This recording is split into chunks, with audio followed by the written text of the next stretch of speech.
ఇక్కడ వచ్చేసి సోరకాయ పప్పు అయితే చేశానండి. సూపర్గా ఉంటుంది ఇది, టేస్టీగా. బ్యాచిలర్ అయినా మనమైనా ఈజీగా చేసుకోవచ్చు, తొందరగా అయిపోతుందండి 10 నిమిషాలలో. దీని ప్రాసెస్ ఎలా చేశానో చూపిస్తాను. టేస్టీగా ఉంటుంది. దీంట్లో వచ్చి కందిపప్పు, కొద్దిగా శనగపప్పు కూడా వేసుకున్నాను. దీన్ని బాగా కడిగి అయితే 4 విజిల్ వచ్చే వరకు అయితే ఉడకపెట్టుకోవాలా. ఉడకపెట్టుకున్నాక వేరే దాంట్లో అయితే తీసుకున్నానండి. పెద్ద పెద్ద ముక్కలు అయితే సోరకాయలు లాతగా ఉంటాయి, సోరకాయలు వేసుకోవాలి, లాత సోరకాయలు. ఇలా పెద్ద ముక్కలు కోసుకుంటే లాతగా ఉంటే తొందరగా ఉడికిపోతుంది. ఒక 2 టమాటాలు అయితే వేసుకున్నాను. తర్వాత పచ్చిమిర్చి వేసుకున్నానండి, ఒక 5-6. కరివేపాకు కూడా వేసుకోవాలా. తర్వాత ఒక గుప్పెడైతే కొత్తిమీర వేసుకోవాలి కాడలతోటి. టేస్ట్ అయితే సూపర్ ఉంటుంది. బాగా కలుపుకోవాలండి. ఇలా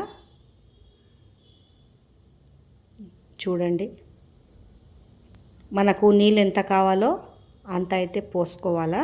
నేను పచ్చిమిర్చి వేసాను కదా, కారం అయితే తక్కువ వేసుకోవాలండి. మీరు తినే అంత పచ్చిమిర్చి ముందే వేసాం కదా, నేనైతే కొద్దిగానే వేసుకున్నాను కారము. తర్వాత రుచికి సరిపోయేంత సాల్ట్ వేసుకోవాలా. కలుపుకోవాలండి బాగా. మనకు చిక్కదనం ఎంత కావాలో పెట్టుకోవాలా. పల్సగా కావాలంటే నీళ్ళు పోసుకోవాలండి. నేనైతే ఒక గిలాసాడు అయితే పోసాను, పల్సగా కావాలని. పల్సగా ఉంటేనే చాలా బాగుంటుందండి, చిక్కగా ఉంటే బాగుండదు సోరకాయ పప్పు.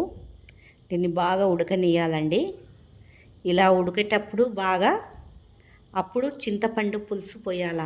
ఎందుకంటే ముందే పోసేస్తే సోరకాయ అయితే ఉడకది, అందుకే తర్వాత అయితే పోయాలండి. సోరకాయ జర్ర ఉడికిపోయాక అప్పుడు పోయాలా. చూడండి, ఇలా బాగా ఉడికిపోవాలా. సోరకాయ అయితే మెత్తగా ఉడికిపోతుందండి.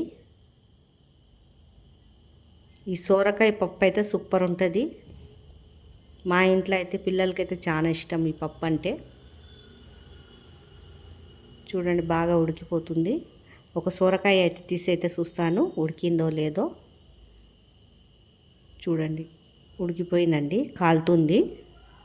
ఇంకా జరసేపు ఉండేసి తాలింపు అయితే పెట్టేస్తానండి. ఇక్కడ వచ్చేసి అయితే తాలింపుకి అయితే పెట్టుకున్నాను. కొద్దిగా నూనె వేసి జీలకర్ర ఆవాలు వేసుకున్నాను.